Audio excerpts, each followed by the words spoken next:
Hey guys, Ian with Amplified Sentimentous. So in the last chapter, we talked about the culture of the weight room. We talked about how a lot of this just comes down to the misuse of Olympic lifts, and we were talking about this chaos that breeds either a large ego or just fear of the weight room. In this next chapter, we're talking about the institutions themselves and how they push this forward. The machine of education just doesn't just stop because it's broken. What ends up happening is it just keeps running because the way that it's broken isn't a way to stop it. The broken pieces benefit the system itself, just like much of the rest of education. Everything in this idea of educational structure, whether we're talking about the district, whether we're talking about the credentialing board, whether we're talking about the people who give the certifications out, who certify these people to do this, it just keeps turning and recycling the same outdated information year after year after year, giving us the same underqualified outcomes and calling it progress. This happens in every part of education, but it's more pronounced and more defined when we talk about the weight room and PE teachers specifically. But really, in truth, what we've built here isn't a curriculum. It's not something that we can teach and continue teaching. It's simply a conveyor belt of getting kids from one point to the next and then forgetting about them, leaving them there in the dust. They fall off, never to be heard from again. Now, every decade, what happens, we have committees that get together to kind of revamp and remodernize our physical education, just like every other part of education. And what they end up doing is they're not changing so much about the education itself. What they change is the language and how it's written and talked about. A lot of it has gone from something like fitness literacy to movement competency, which becomes something like performance readiness. And all of this just builds and snowballs from being the same thing year after year after year, decade after decade, generation after generation, and it never actually changes. We change the way it's pronounced, we change the way it sounds, but underneath, nothing about it has changed at all. We have the same charts, we have the same arbitrary standards. I mean, I was doing the pacer when I was a kid. I didn't take weights class in high school. Thankfully, I got out of that and I didn't fall into that trap. But from what kids have told me when I'm in schools, it's all the same. What I've seen from subbing in those classes, it's all the same. It's exactly what I saw when I was that age. And it's sad that it hasn't changed. The terms have changed. What hasn't changed is every other part.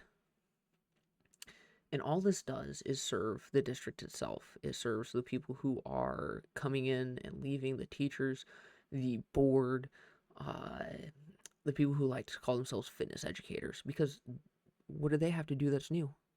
What do they have to actually learn? Nothing. All it's designed to do is to prove that they are being held accountable to these new standards as they come out from these committees, without actually having to do anything new. And a prime example is one of my parents' neighbors is a PE teacher, and he has told me, "Oh, I'm the smartest PE teachers are the smartest teachers because they get paid more than you do, and all they have to do is play dodgeball. All they have to do is sit around and build a workout. All they have to do is put together some movements from whatever they want and call it a day." And it becomes and unfolds into this tragedy that doesn't listen to research. It's almost as if the research never existed, disproving what they say. And when you do use research to talk about what should be happening in that class, they don't want to listen to it because they haven't had to research anything, they haven't had to look anything up in decades. So why would they start doing that now? The entire physical education sphere sees itself as being outside this institutional bubble waiting to be adopted, while districts keep rewarding this compliance of you're going to follow this lift, you're going to do this thing, you're going to do it exactly as I say. Form doesn't matter. All that matters is that you're showing that you're increasing your weight at some point over actually being competent in the movement itself. And what this leads to is we have this pattern that we can see, and we've been able to see it for a long time, about the certification programs for trainers and teachers. I took the NASM course. Did I listen or did I take much from it? No, because when I took this course, I was already pretty deep into the literature, into the research, into the science, and I could see that it was wildly against the popular beliefs, the outcomes of a lot of the research I was seeing, and so I took it with a grain of salt. I did what I had to do to get certified because, well, you can't really get hired without a certification. People won't take you as seriously if you don't have the certification. But a lot of these certification programs, everything from like a collegiate kinesiology degree all the way up to NASM, whatever other organization you want to go through for personal training credentials, they all have the same outdated framework. Most of these programs still treat hypertrophy and endurance like they're mutually exclusive. You can't have, or you have to have one, not the other. Periodization models stop with linear progressions. The phrase is train to failure is treated as taboo. You don't train to failure. Why would you train to failure when it's not safe? It's not safe to go and push yourself that hard. Why would you do that? Even though the literature has come through and shown that we see more hypertrophic effects being closer to failure than at 4 RIR or 5 RIR. All of these programs are still preaching that. Don't go to failure. Do 12 to 15 for endurance. You have to tone the muscle. Under 5 reps is for strength. No, that's not how any of this works. And getting to this side of the science-based lifting is where people like Doctor, I guess at this point we need to call him Mr. Mike Israetel. We have Milo Wolf, and we have a bunch of others. Jeff Nipper's starting to get included in this talk. And this is where they see a lot of their influence and use a lot of their influence on people. Not because they're, just wrong, but because they have credentials. They have this illusion of authority that they're the top person in their field. Mike Israetel has said multiple times that he's smarter than any other personal trainer or coach. He said that he has an IQ above 160. What about the fly curl press? What about sets of 50? What about doing? I think he even had a video out about doing like 50 sets a week for arms and train your max recoverable volume for that, because you can recover from 50 sets a week hitting your arms every other day. It all comes from this position of authority. That's why every video they throw out doctor this, doctor that. Well, I looked at the studies, I'm doing this. They want to have the authority that they think they have, and they want to be able to push this.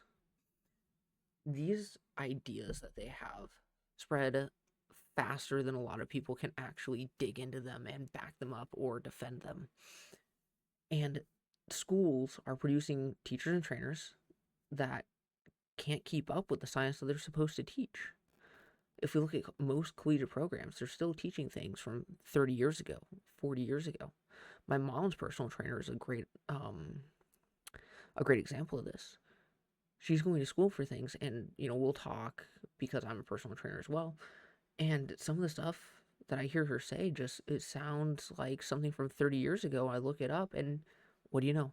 It's from a research paper, or it's from a textbook from 30, 40 years ago. And all that this boils down to, all that this produces, is generation after generation of professionals with degrees in these things or certifications in these things who can recite all these guidelines from the early 2000s, the 90s, but they can't explain any nuance that happens behind the training volume, proximity to failure or recovery. They don't understand the nuance of what is actually happening in a study. They just regurgitate what they were told, and what they were taught, much like we see happening in our schools. These kids are saying, "Oh, I do this because of this." Okay, but what does that do to help you with that? Well, I do it because of this. Again, what is it doing to help you? I don't understand.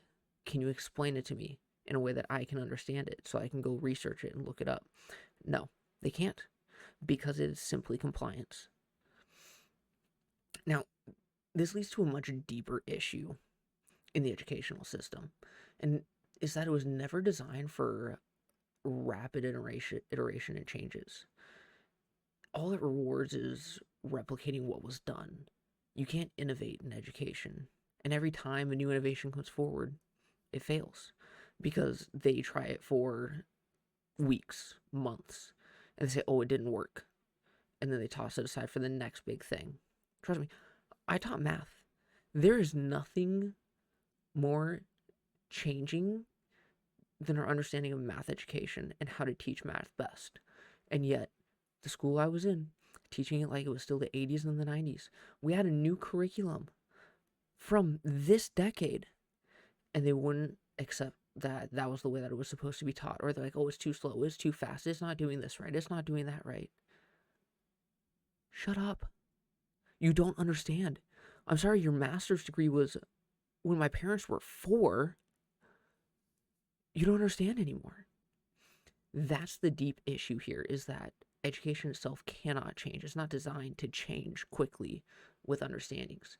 So these outdated programs survive because they're easy. Oh, I can just come up with some random leg workout? Great. Sign me up. You don't need to understand progressive overload to run a circuit. You can have kids running these things and say, "Oh, you do these 4 exercises as many times as you can in one period." That's the easiest day to set up.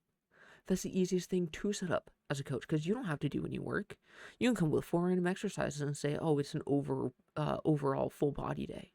It's this day, it's that day." Pull out some random things, call it a circuit, tell kids to do it as many times as they can, whatever. You don't need very much to be able to do that. You don't need to teach energy systems when you can hand out a stopwatch and call it a cardio day or an active rest day. You don't need any understanding to be able to do that. And that's what we're seeing, is it breaks down into this very simplistic design because it's comforting and it's easy. There's no stretch of their imagination. There's no thinking about it. All they have to do is set something up real quick, write out a couple of things, and they're done for their day. Then they just sit there and watch. That's not education. That's just being efficient. That's being lazy. And it's the same comfort that keeps corporate gyms recycling these boot camp templates, or universities assigning a one-size-fits-all program for their personal trainers.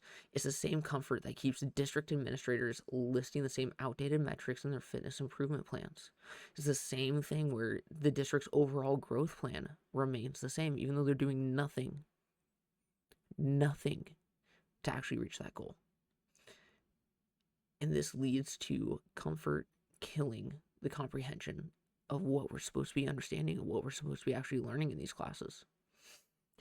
Every time a teacher is told to stick to the pacing guide, every time a curriculum standard ignores decades of research, all we're doing is trading in education for obedience.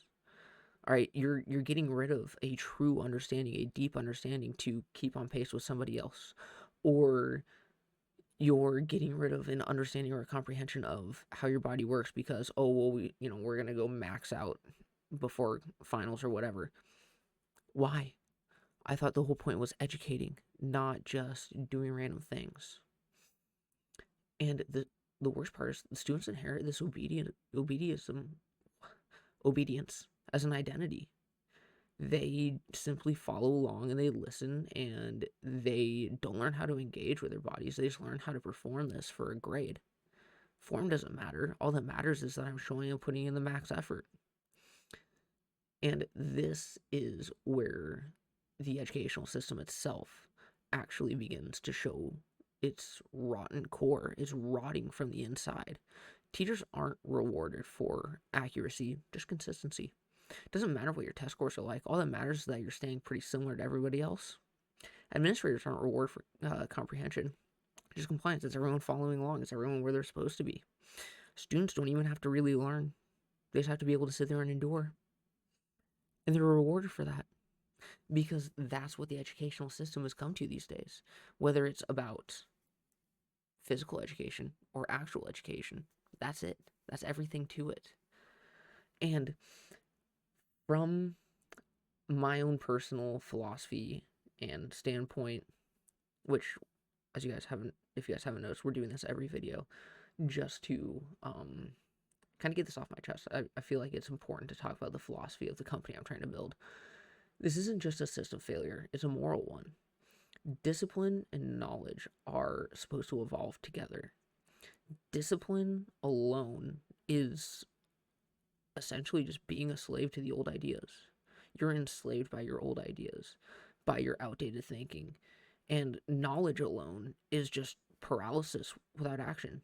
You're paralyzed in not knowing what to do because you think you have all of this figured out, but you don't understand where to go with it or how to actually put it to work. As we talked about with the science-based lifting community. To train with intensity without understanding, all you're doing is just moving without a direction. I mean, jellyfish do that. Jellyfish will put their all into just simply existing and moving, but they don't have any understanding. They don't know where they're going. They just know that they're going. And I think the worst part to me is teaching without passion, without knowing the truth, without truly comprehending what you're supposed to be teaching. It's just repeating generational mistakes louder each time that you say them. And to me, as someone who cares deeply about education, who was very committed to my job as a teacher, that is the worst part. We see all of this going on without passion, without truth, and we're simply repeating generational mistakes louder and louder with each passing year that it doesn't change. So now, with the inertia of the system just stagnating, it's not going anywhere. Every graduate that leaves the classroom or certification course carries that misunderstanding with them.